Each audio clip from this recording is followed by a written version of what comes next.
did James Madison say about the grand jury? James Madison, who's he? Oh, he's just the motherfucker that goddamn wrote the Bill of Rights. He's the one that conceived it. He's the Federalist who got the US Constitution passed without the Bill of Rights. And then after it was passed, Patrick Henry's words got to him, and they said, well, shit, now we need a Bill of Rights. So James Madison's going to write the Bill of Rights, and it's like, what, 12? He introduces 20, it gets whittled down to 12, and then after the 12 is sent out everywhere, it gets down to 10, something like that. So June 8th, he had proposed something different. He had proposed, here's what he says that the Clause 1 of the Fifth Amendment should be. So when it came to the grand jury, this is the original proposition by James Madison. The trial of all crimes except in cases of impeachment and cases arising in the Navy or land forces or the militia when in actual service in time of war or public danger shall be by an impartial jury of freeholders in the vicinage. Well, a freeholder, what the hell is a freeholder? That's language that did not make it. A freeholder is one who is in freehold, who holds title to real property in fee simple. So a registered voter who owns local property and has been a local resident for a period of time. You're a freeholder because if you own land, then you get to control your freedom. With the requisite of unanimity for conviction of the right of challenge and other accustomed requisites, and in all crimes punishable with the loss of life. Remember, presentment or indictment by a grand jury shall be an essential preliminary, provided that in cases of crimes committed within any county which may be in possession of an enemy or which a general insurrection may prevail, the trial may be law be authorized in some other county of the same state. Okay, so it gets less exciting as we go on, but did you hear what I just said? So they say that you need a unanimous verdict. You need all 12 of the people. You also have a right to challenge any of the jurors, but you also have a right to a presentment or an indictment. What's a presentment? A presentment is just when one of the grand jurors, by their own information that they know. A presentment is when one of the grand jurors, just by information that grand juror knows themselves, they can allege a crime had happened by so-and-so. An indictment by a grand jury is when the 12 of the 23, generally you have 23 grand jurors, and when 12 concur, then that is the first step. You got the grand jury, and an indictment isn't a conviction. It's just saying that there could be a crime. And you need it for the Constitution. In today's Constitution, it says that it's got to be a unanimous. It's either unanimous. No, hold on. I'm getting that a little messed up. The Fifth Amendment, Clause 1. Okay, and what we're saying here is that no person shall be held to answer for a capital or otherwise infamous crime. So what our Constitution today is saying, unless on a presentment or indictment of a grand jury, it's saying that with a petty offense or a misdemeanor offense, the court can proceed. But for a felony, the way that the courts have defined the two words are capital or otherwise infamous crime.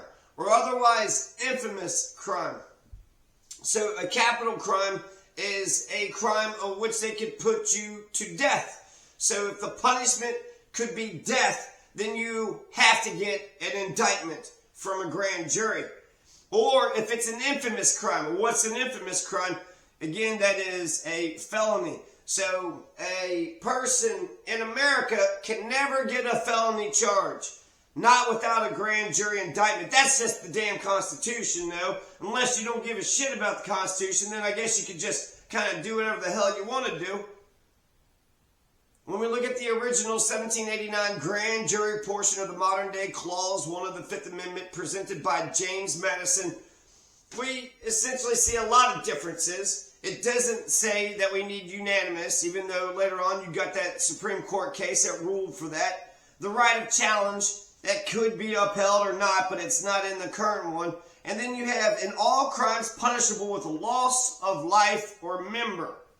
Now that's a different kind of language. That almost sounds like, for a capital case, loss of life, or infamous case, loss of member.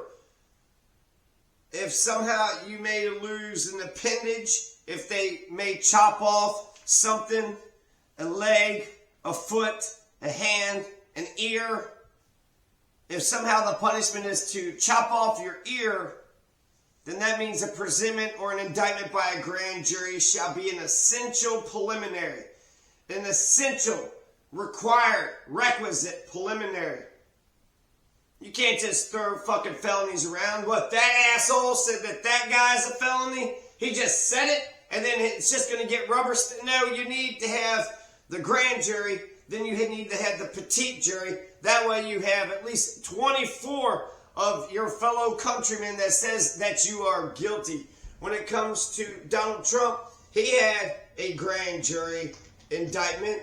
He had a grand jury indictment with every one of the, 43 felonies. Did he not?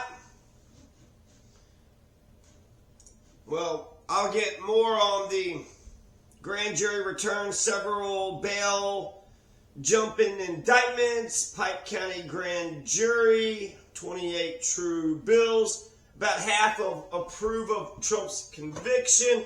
All right, so we'll get back to whether or not he had a grand jury indictment. He did have one in Georgia. He was indicted in Georgia. I'm pretty sure that there's been no charges, no felony charges has been put on Donald Trump without a grand jury indictment, since that is our system. So that's awesome, isn't it? James Madison, he called America a confederated republic in his second inaugural address. This is March 4th, 1813. He also says that the Bill of Rights of state governments is still good, active, and current law.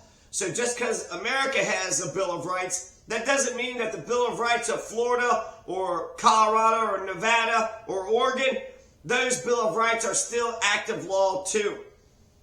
So James Madison says that the rights of the US Constitution and the rights listed in the Kentucky Constitution will say both of those rights are still good, active, current law. Here's the exact quote. The establishment of this government has not repealed those Declaration of Rights, which are added to the several state constitutions. Madison said that the laws of the states are equally incorporated with and essential to the source of the general system. Two duties Madison listed out for himself to do as president: to support the Constitution, which is the cement of the Union, as well as its limitations and its authorities, and to respect the rights and authorities reserved to the states and to the people as equally incorporated with and essential to the source of the general system. So that's so awesome. That is just so damned awesome. It's not even funny. So if you live in Kentucky, not only do you get the freedoms of your American government, but you also get the freedoms that's for the Kentucky citizens as well. What are the Kentucky constitutional, what is the rights? If you're a Kentuckian, what are your rights and freedoms? Well, I'm going to, you got blah, blah, blah, yada, yada, yada, but then we're going to get to the rights and freedoms part. Preamble. We'll start with the preamble. So Kentucky's preamble says merely this: we, the people of the Commonwealth of Kentucky, grateful to Almighty God for the civil, political, and religious liberties we enjoy, and invoking the continuance of these blessings, do ordain and establish this Constitution. So why do we have a Constitution for Kentucky? For religious liberty, for civil liberty, for political liberty, for freedom. There's only one fucking reason that we have a Constitution for Kentucky: for freedom, to protect freedom. That the great and essential principles of liberty and free government may be recognized and established, we declare. This is the text ratified in 1891. Section 1 says you got right to life, liberty, worship, safety, happiness, speech, property, peaceful assembly, redress of grievances, bearing arms, but you're not allowed to have any absolute or arbitrary power. Absolute and arbitrary power is denied. Absolute and arbitrary power of the lives, liberty, and property of free men exists nowhere in a republic, not even in the largest majority. Men are equal, power inherent in the people. The right to alter, reform, or abolish government, right there is the right to revolution. So in Kentucky's Constitution, we have a right to revolution. You got that one person saying that they're leftist mafia, and they don't even believe in a right to revolution. You got Alabama has a right to revolution. Mississippi has a right to revolution. Why? Because we were born in revolution, you stupid dumb motherfuckers. That's why you're allowed to have revolution. And when it's sufferable, when it becomes insufferable. There's also religious freedom. Elections are free and equal. The right of a trial by jury, freedom of speech and press, and la-di-da-di-da. So what's great about having a Bill of Rights from the state and a Bill of Rights from America is that you get two sets of rights. And actually, to understand what your freedoms are, you'd have to put the freedoms of America and the freedoms of Kentucky together. And then that is the basket, that is the bushel of freedoms that a person, a Kentuckian American would have. A Kentuckian American would have the right to a trial by jury. Why? Because it says the ancient mode of trial by jury shall be held sacred and the right thereof remain inviolate, subject to such modifications as may be authorized by this Constitution.